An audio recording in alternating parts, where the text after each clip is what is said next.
Hello दोस्तों, मैं हूं आपका दोस्त शुभम और आज मैं आ रखा हूं मनाली में। और आज की इस वीडियो में हम आपको मनाली ट्रिप से जुड़ी हुई सभी तरह की जानकारी डिटेल में देने की कोशिश करेंगे। जैसे कि आप मनाली कैसे आएँ, मनाली में सस्ते बजट में कहां ठहरें, मनाली में खाने पीने की क्या व्यवस्था रहेगी, मनाली में आप कहां पर और कैसे घूमने के लिए जा सकते हैं। साथ ही साथ दोस्तों हम आपको ये भी बताएंगे कि मनाली में कहां पर स्नो देखने को मिल सकती है और किन किन जगहों के रास्ते अभी बंद है, ये भी जानकारी आपको वीडियो में देंगे। एंड मनाली घूमने आने का बेस्ट टाइम कौन सा रहेगा एंड इस पूरी ट्रिप को कंप्लीट करने में आपका कितना खर्चा आएगा, वीडियो के एंड में आपको बताएंगे। इसलिए वीडियो को बिना स्किप किए एंड तक देखिएगा। चलिए दोस्तों, वीडियो को देर ना करते हुए शुरू करते हैं।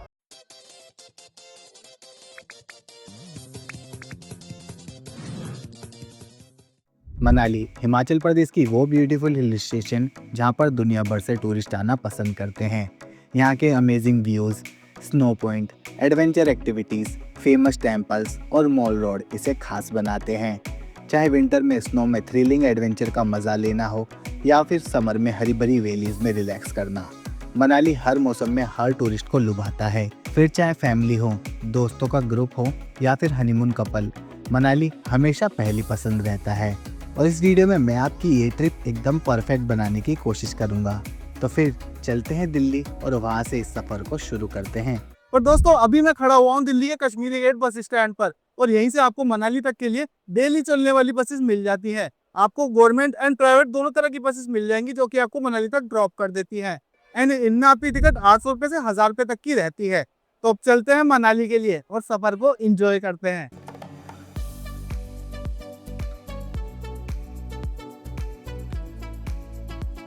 तो दोस्तों सुबह के 10:30 बजे हमें मनाली पर ड्रॉप कर दिया है प्राइवेट बस ने और रात को हम लगभग 10:30 बजे तक बैठे थे और 9:30 बजे हम यहाँ पर मनाली पर पहुँच गए हैं। तो लगभग 10 से 11 घंटे का समय लगता है दिल्ली से मनाली तक आने में और आप प्राइवेट बसेस या फिर गवर्नमेंट बसेस के थ्रू इजीली यहाँ तक पहुँच सकते हैं।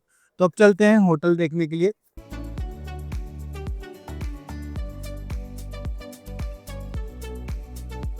दोस्तों ये मिला है हमें होटल जो कि मनाली मॉल रोड से लगभग 1 से 1.5 किलोमीटर की दूरी पर है।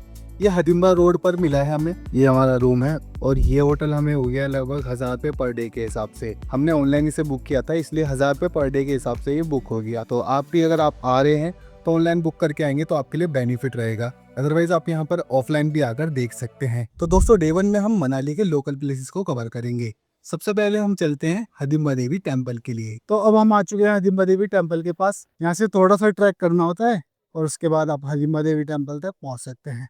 इन देवदार के पेड़ों के बीच से निकलती ये धूप एक अलग ही खूबसूरती दर्शाती है। बाकी सीढ़ियाँ बनी हुई हैं तो सीढ़ियों के थ्रू आप चल के जा सकते हैं। देखो इस रास्ते में आपको कुछ शॉप्स भी देखने को मिलती हैं। मनाली के घने देवदार के जंगल के बीच छुपा हुआ हडिम्बा देवी मंदिर सिर्फ एक मंदिर नहीं बल्कि महाभारत की एक जिंदा कहानी है। कहते हैं यहीं पर भीम की पत्नी और घटोत्कच की मां हडिम्बा ने कठोर तपस्या करके देवी का दर्जा पाया था। इस मंदिर की सबसे खास बात यह है कि यहाँ पर कोई भी भव्य मूर्ति नहीं है बल्कि जमीन से निकलता हुआ एक पवित्र शिला पूजा जाता है। सन 1553 में राजा बहादुर सिंह ने इस मंदिर का निर्माण करवाया था और उसका लकड़ी का पगोड़ा स्टाइल डिजाइन आज भी हिमाचल की पुरानी कला और परंपरा को दर्शाता है। शांत जंगल, देवदार के ऊंचे पेड़ और हल्की सी ठंडक मिलकर इस जगह को एक अलग ही शक्ति और सुकून देती है। इसलिए हडिम्बा देवी मंदिर मनाली आने वाले हर टूरिस्ट के लिए बहुत ही खास स्थान है। तो हडिम्बा देवी मंदिर में भी आराम से दर्शन हो गए हैं। 10 से 15 मिनट ही लगे दर्शन करने में और आराम से अच्छे से दर्शन हो जाते हैं यहाँ पर और ज़्यादा भीड़ थी नहीं। ये मंदिर देवी हडिम्बा जी को समर्पित है जो कि भीम की पत्नी थी और उनके ही पुत्र हैं घटोत्कच। यहाँ से 50 मीटर की दूरी पर उनके भी दर्शन हो जाते हैं।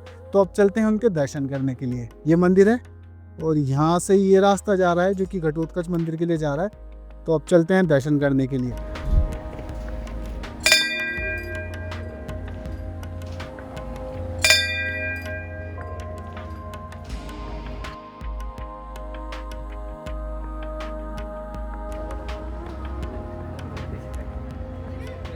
और उसके बाद आप हडिम्बा देवी मंदिर के सामने की तरफ ही बने वन विहार में भी जा सकते हैं जिसमें 10 रुपये पर पर्सन की एंट्री टिकट रहती है। इस वन विहार में बच्चों के लिए झूले भी लगे हुए हैं जहां पर बच्चे कुछ समय अच्छे से एंजॉय कर सकते हैं। एंड यहाँ पर कपल्स यहाँ के ट्रेडिशनल स्टाइल में फोटोशूट भी करवाते हैं। और उसके बाद शाम होते ही हम मॉल रोड पर चलते हैं। मॉल रोड पर आपको काफ़ी सारी food stalls, restaurant and shops भी देखने को मिलती है एंड यहाँ पर आपको एटीएम एंड फार्मेसी भी देखने को मिल जाती है। आज वीकडे है इसलिए यहाँ पर थोड़ी भीड़ कम देखने को मिल रही है, अदरवाइज वीकेंड पर तो यहाँ पर आपको काफ़ी ज़्यादा भीड़ देखने को मिलती है जनवरी के मौसम। एंड दोस्तों, शाम होने से पहले मॉल रोड के नज़ारे कुछ इस तरह से रहते हैं। ये भाई लोग आ रखे हैं मनाली, कैसा लग रहा है भाई लोग आप लोगों को? भाई ना शेयर सब्सक्राइब लाइक कमेंट सब कुछ कर दियो भाई, ठीक है हरियाणा वालों। एंड दोस्तों, मैं आपके साथ एक और चीज़ शेयर करता हूँ। अगर आप अपनी फैमिलीज़ के साथ आना चाहते हो या फिर लाइफ पार्टनर के साथ, तो आपके लिए पैकेज बुक करके आना काफ़ी अच्छा ऑप्शन रहता है, जिससे कि आपकी मनाली ट्रिप हसल फ्री और फुल्ली कंफर्टेबल रहती है। तो उसके लिए आप टूर पिकर से अपना पैकेज बुक करके आ सकते हैं। यहाँ पर आपको best packages, best hotels with amazing views और पॉकेट फ्रेंडली डील्स मिल जाएंगी। तो बस उसके लिए आपको अपनी इस ट्रिप को टूर पिकर से बुक करना है। टूर पिकर्स की सभी कॉन्टैक्ट डिटेल्स आपको नीचे डिस्क्रिप्शन में मिल जाएगी या फिर स्क्रीन पर दिए गए नंबर पर भी कॉन्टैक्ट कर सकते हैं। एंड दोस्तों, शाम के समय मॉल रोड पर इवनिंग वॉक का तो एक अलग ही मज़ा होता है। मनाली में आपको खाने पीने की कोई भी टेंशन नहीं लेनी पड़ती। यहाँ पर एक नॉर्मल थाली की कॉस्ट 150 रुपये से 200 रुपये तक की आती है। तो इसी के साथ हमारा डे 1 यहीं पर कंप्लीट होता है। गुड मॉर्निंग दोस्तों, आज हमारा डे 2 और आज हम कवर करेंगे सोलांग वैली, कोकसर और अटल टनल को। साथ में आपको स्नो में होने वाली एक्टिविटीज़ के बारे में भी बताएंगे। बाकी उससे पहले स्नो में होने के लिए जो भी सामान लेना होता है उसको भी आप यहाँ से परचेज़ कर सकते हैं, जो कि सोलांग वैली रास्ते में ही आपको बहुत सारी शॉप्स देखने को मिल जाती है। तो अब चलते हैं प्लेसेस को कवर करने। जैसे ही हम अटल टनल को क्रॉस करते हैं, नज़ारे काफ़ी बेहतरीन हो जाते हैं। आसपास के पहाड़ों पर स्नो देखने को मिलती है, जो कि इस नज़ारे को और भी ब्यूटीफुल बना देती है। यहीं से कोकसर वैली का रास्ता शुरू होता है और टनल से निकलते ही पहला बड़ा बसेरा भी कोकसर ही पड़ता है। दोनों तरफ बर्फ से ढकी चोटियाँ, बीच में चंद्र नदी और खुला शांत लैंडस्केप इस रोड को खुद में एक डेस्टिनेशन बना देता है। जब रोहतांग पास वेदर या स्नो की वजह से बंद होता है, तब भी अटल टनल के थ्रू कोकसर आसानी से रीच किया जा सकता है। और हम भी इसी रोहतांग पास के बंद होने की वजह से इस खूबसूरत जगह पर आए थे। इसलिए ये जगह उन टूरिस्ट के लिए भी परफेक्ट है जो स्नो, ब्यूटीफुल वैलीज और भीड़ से दूर पहाड़ों का असली नज़ारा देखना चाहते हैं। कम ट्रैफिक, ओपन व्यूज़ और एक्सट्रीम सीनिक ब्यूटी के साथ कोकसर का रास्ता आपको ये एहसास दिलाता है कि कभी कभी मंजिल से ज़्यादा खूबसूरत सफ़र होता है। और जैसे ही आप कोकसर वैली पहुंचते हैं तो नज़ारे कुछ इस तरह से होते हैं।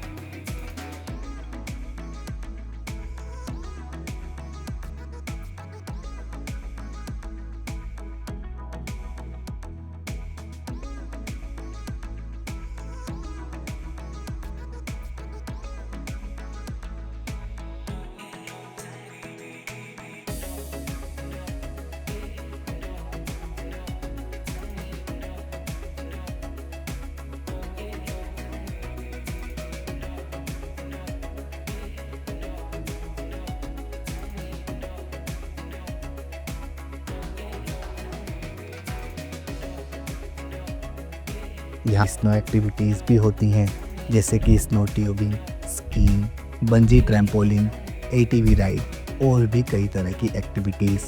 तो दोस्तों, सबसे पहले हम आए हैं कोकसर वैली में और कोकसर वैली के नज़ारे तो कुछ अलग ही हैं। यहाँ पर स्नो तो काफ़ी बढ़िया हो रखी है। जैसे थोड़ा आप आगे बढ़ते जाते हैं तो आपको हाइट मिलती जाती है, वहाँ स्नो अच्छी हो रखी है।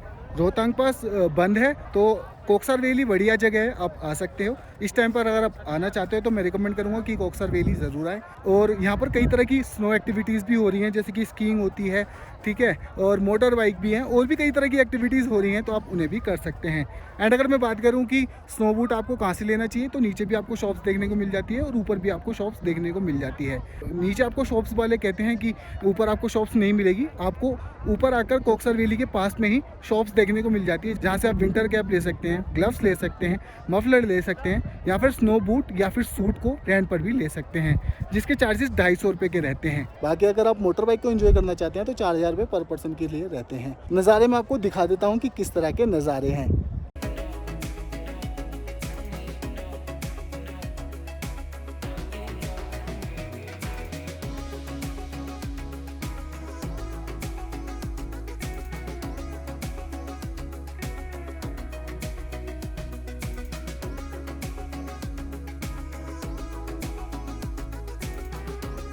दोस्तों कोकसर वैली में आपको कैफेज एंड रेस्टोरेंट देखने को मिल जाते हैं, तो आप वहाँ पर मैगी एंड चाय को ज़रूर एंजॉय करें। काफ़ी एंजॉय किया हमने। अब चलते हैं अपने सेकंड प्लेस अटल टनल की तरफ। मनाली को लाहौल से जोड़ने वाला अटल टनल रोहतांग पास के बिल्कुल नीचे बना 9 किलोमीटर लंबा इंजीनियरिंग मार्वेल है, जो पहले के मुश्किल और मौसम डिपेंडेंट सफ़र को सिर्फ 10 से 15 मिनट का बना देता है।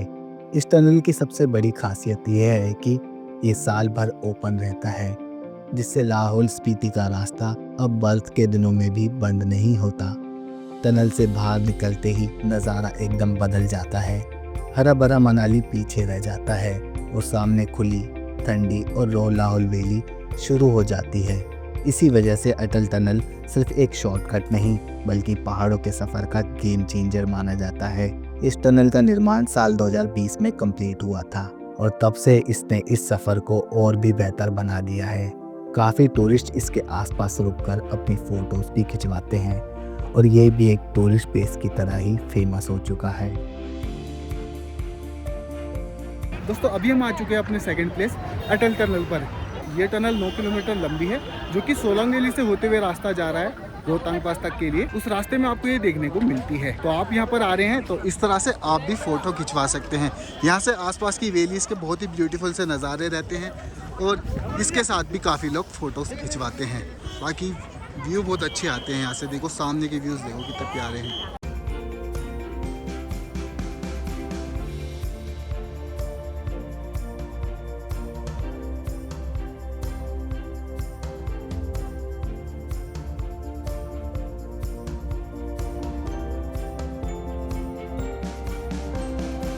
अभी हम आ चुके हैं अपने थर्ड प्लेस सोलांग वैली के लिए। और सोलांग वैली में नज़ारे बिल्कुल खाली पड़े हुए हैं, क्योंकि यहाँ पर इतनी पब्लिक है ही नहीं। बिकॉज स्नो नहीं पड़ी ना, इसी वजह से। अगर स्नो होती ना तो यहाँ पर काफ़ी पब्लिक आती है और यहाँ से रोप वे जाती है, जो कि ऊपर के लिए जाती है। वहाँ पर एक ग्रीनरी सा मैदान है और वहीं से पैराग्लाइडिंग होती है और भी कई तरह की एक्टिविटीज़ भी होती है, तो आप उन्हें भी कर सकते हैं। अभी तो टाइमिंग क्लोज हो गई है, तो मैं आपको वो नज़ारा तो नहीं दिखा सकता। बिल्कुल खाली मैदान है। मैं लास्ट टाइम आया था सोलांग वैली तो काफ़ी भीड़ थी यहाँ पर और काफ़ी पब्लिक थी जो फ़ोटोज़ खिंचवा रही थी। ये मैदान जो है बिल्कुल ग्रीन था और नज़ारे तो बिल्कुल अच्छे अच्छे हो रखे थे। बट इस बार मैं आके देख रहा हूँ तो इतने अच्छे नज़ारे हैं नहीं यहाँ पर। पब्लिक भी इसी के हिसाब से आती है ना, नज़ारे जैसे होंगे वैसे ही पब्लिक आना शुरू हो जाती है। तो अगर आप जनवरी एंड में आएंगे तो आपके लिए बेटर होगा मनाली में। अदरवाइज़ आपको सिसु में अभी स्नो देखने को मिलेगी नहीं है। रोहतांग पास अभी बंद पड़ा हुआ है। तो आप सोलांग वैली बिल्कुल ग्रीन है नहीं। यहाँ पर काफ़ी सारी शॉप्स भी है, तो आप यहाँ पर से उनमें भी खाने पीने की व्यवस्था हो जाती है आपकी, तो आप वहाँ पर भी कर सकते हैं अपने खाने पीने की व्यवस्था। और एक्टिविटीज़ होती हैं जैसे कि मोटर बाइक यहाँ पर चलती है, तो आप उन्हें कर सकते हैं। और पैराग्लाइडिंग है, जिप लाइन है, बहुत सारी एक्टिविटीज़ है, आप उन्हें कर सकते हैं। और सबके अलग अलग चार्जेस हैं। सीज़न के हिसाब से चार्जेस बढ़ते रहते हैं। अभी कम है। मेरे हिसाब से आप जनवरी लास्ट में आए तो बेटर रहेगा। उस टाइम तक स्नो पड़ने के चांसेस हैं। लोग कह रहे हैं कि उस टाइम तक स्नो पड़ जाएगी। मनाली से थोड़ी ही दूर पर स्थित सोलांग वैली हर बार पोस्ट कार्ड जैसी नहीं होती और जनवरी में हमने इसे बिल्कुल अलग रूप में देखा।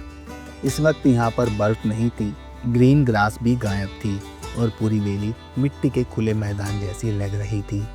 टूरिस्ट भी बहुत कम थे, लेकिन फिर भी सोलांग वैली बिल्कुल डेड नहीं थी। पैराग्लाइडिंग चल रही थी, कुछ लोग रोप वे राइड का मज़ा ले रहे थे और बाकी एडवेंचर एक्टिविटीज़ भी हल्का फुल्का ऑपरेट हो रही थी। इस लूप में सोलांग वैली ज़्यादा शांत था, रो था और रियल लग रही थी, जहाँ भीड़ से दूर वैली को महसूस किया जा सकता है। और जैसे ही अच्छी स्नोफॉल होती है, यही जगह फिर से सफ़ेद चादर ओढ़ लेती है और सोलांग अपने फुल स्नो एडवेंचर मोड में वापस आ जाती है। इसलिए ये वैली हर मौसम में अलग कहानी सुनाती है। और इसी के साथ हमारा डे 2 भी यहीं पर कंप्लीट हुआ। फिर नेक्स्ट डे हम चल दिए सबसे पहले वशिष्ठ टेम्पल के लिए, जो कि मॉल रोड से लगभग 3.5 किलोमीटर दूर था, जिसके लिए हमने मॉल रोड से ही ऑटो बुक किया, जो कि 200 रुपये का बुक हुआ था। तो दोस्तों आज है डे 3 और डे 3 में सबसे पहले हम आए हैं वशिष्ठ टेम्पल में दर्शन करने। मनाली से कुछ ही किलोमीटर दूर पहाड़ों के बीच बसे वशिष्ठ गांव में स्थित वशिष्ठ टेम्पल को मनाली के सबसे पुराने और पवित्र स्थलों में से एक माना जाता है। माना जाता है कि यहाँ पर ऋषि वशिष्ठ ने तपस्या की थी, इसलिए ये मंदिर उनके नाम पर है। मंदिर के पास ही नेचुरल हॉट स्प्रिंग है जहाँ का पानी साल भर गर्म रहता है और यही इस मंदिर की खास बात भी है। पहाड़ों के बीच शांत माहौल और गर्म पानी का ये अनोखा संगम वशिष्ठ टेम्पल को मनाली के एक बहुत ही खास और सुकून भरा स्थल बना देता है। यहाँ पर ये 3 अलग अलग मंदिर हैं जो कि ऋषि वशिष्ठ, प्रभु राम और लक्ष्मण जी को समर्पित हैं। यहाँ आकर भी काफ़ी सुकून मिलता है और ये जगह भी बहुत ही खास मानी जाती है। तो वशिष्ठ टेम्पल में भी अच्छे से दर्शन हो गए हैं। अब चलते हैं अपने नेक्स्ट प्लेस पर जो कि है जोगिनी वाटरफॉल। अब हम चलते हैं जोगिनी वाटरफॉल के लिए, जिसके लिए मंदिर के पास से ही ट्रैक शुरू होता है जो कि लगभग 2 से 3 किलोमीटर तक का रहता है। जोगिनी वाटरफॉल मनाली के पास स्थित एक बेहद ही खूबसूरत और शांत वाटरफॉल है। यहाँ तक पहुँचने का ट्रैक ही अपने आप में एक अलग ही एक्सपीरियंस होता है। रास्ते पर हरी भरी घाटियाँ, पहाड़ों के नज़ारे। दोस्तों, ट्रैक पर चलते हुए सबसे पहले एक छोटा वाटरफॉल दिखता है जो नीचे की तरफ पड़ता है और यहीं से पानी की आवाज़ साथ चलने लगती है। आगे बढ़ते ही रास्ता और ज़्यादा खूबसूरत हो जाता है और फिर सामने आता है जोगिनी का मेन वाटरफॉल। ऊंचाई से गिरता सफ़ेद पानी, ठंडी हवा और प्रकृति की शुद्ध शांति जिसका अपना ही अलग चार्म होता है। ये जगह नेचर्स लवर, ट्रैकर्स और फोटोग्राफी के शौकीन लोगों के लिए तो बिल्कुल परफेक्ट है। इस वाटरफॉल के पास बैठकर जब झरने की हल्की हल्की पानी की छींटें चेहरे पर पड़ती है तो बस मन यही करता है कि कुछ देर यहीं पर शांत बैठकर इस पल को जी लिया जाए। गिरते हुए पानी की आवाज़, ठंडी हवा और आसपास का सुकून दिमाग को बिल्कुल हल्का कर देता है। कभी कभी धूप और पानी की छींटों के बीच रेनबो के गजब नज़ारे भी देखने को मिलते हैं जो कि इस जगह को और भी मेमोरेबल बना देते हैं। तो आप भी अगर शहर की चहचहाहट से दूर कुछ देर सुकून में बिताना चाहते हैं तो जोगिनी वाटरफॉल ज़रूर आएँ। और फिर उसके बाद हम चलते हैं मनु टेम्पल के लिए। तो डे 3 का last place and 4th place है मनु टेम्पल और अभी हम खड़े हैं मनु टेम्पल पर जो कि ओल्ड मनाली में स्थित है। मंदिर के पास पहुंचकर लगता है जैसे भीड़ भाड़ से दूर टाइम थोड़ा धीरे चलने लगा हो। यहीं बैठकर ये एहसास और भी गहरा हो जाता है कि ये वही पवित्र भूमि है जहाँ महर्षि मनु ने तपस्या की और मानव सभ्यता की नींव रखी। मैं तो जैसे ही मंदिर में दर्शन के लिए गया तो अंदर पहुंचकर मेरा मन तो बस यहीं कुछ देर बैठने को करता रहा। काफ़ी सुकून भरा स्थान है ये। तो इसी के साथ हमारी ये ट्रिप यहीं पर कंप्लीट हुई। मनु टेम्पल में भी अच्छे से दर्शन हुए हैं और ज़्यादा टाइम लगता नहीं है, 5 मिनट में ही आराम से दर्शन हो गए हैं। तो आप भी यहाँ पर ज़रूर आ सकते हैं। ऑटो वाले यहाँ के लिए चार्ज करते हैं, अगर आप 3 पर्सन हैं या 2 पर्सन हैं तो 200 रुपये लेते हैं जो कि आपको यहाँ पर ड्रॉप कर देते हैं। मॉल रोड से ही ऑटो वाले मिलेंगे आपको जो कि यहाँ पर ड्रॉप कर देंगे। तो इसी के साथ हमारी ये ट्रिप यहीं पर कंप्लीट हुई। तो चलिए दोस्तों, अगर बात करें कि मनाली घूमने आने का बेस्ट टाइम कौन सा रहेगा तो दोस्तों आप मनाली में 2 सीज़न में आ सकते हैं। एक विंटर सीज़न में जिसमें आपको स्नो देखने को मिलती है एंड ये टाइम दिसंबर से लेकर मार्च तक का रहता है, या फिर आप समर सीजन में भी आ सकते हैं जो कि अप्रैल से जून तक का रहता है। लेकिन ये समर सीज़न यहाँ आने का पीक टाइम होता है, इसलिए इस टाइम पर यहाँ पर आकर सभी चीज़ों के रेट भी बढ़ जाते हैं। एंड अगर बात करें कि मनाली ट्रिप को कंप्लीट करने में आपका कितना खर्चा आएगा तो इस पूरी ट्रिप को कंप्लीट करने में 2 लोगों का खर्चा 16,000 से 18,000 रुपये तक का आएगा, जिसमें कि आपका एक बजट ट्रिप प्लान हो जाता है।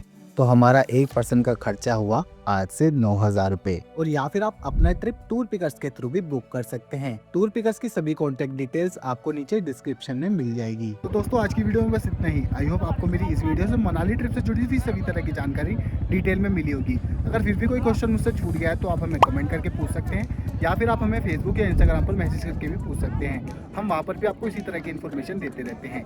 आई होप आपको मेरी ये वीडियो पसंद आई हो। अगर आपको मेरी ये वीडियो पसंद आई हो तो वीडियो को लाइक करें और अपने दोस्तों और परिवार के साथ वीडियो को ज़्यादा से ज़्यादा शेयर करें। एंड ऐसी ही और वीडियोस को देखने के लिए चैनल को सब्सक्राइब करें और बेल आइकन को प्रेस करना ना भूलें ताकि आने वाली इसी तरह की और भी वीडियोस को आप सबसे पहले देख सकें। मिलते हैं एक और इन्फॉर्मेटिव वीडियो के साथ, तब तक के लिए थैंक यू सो मच। जय हिंद।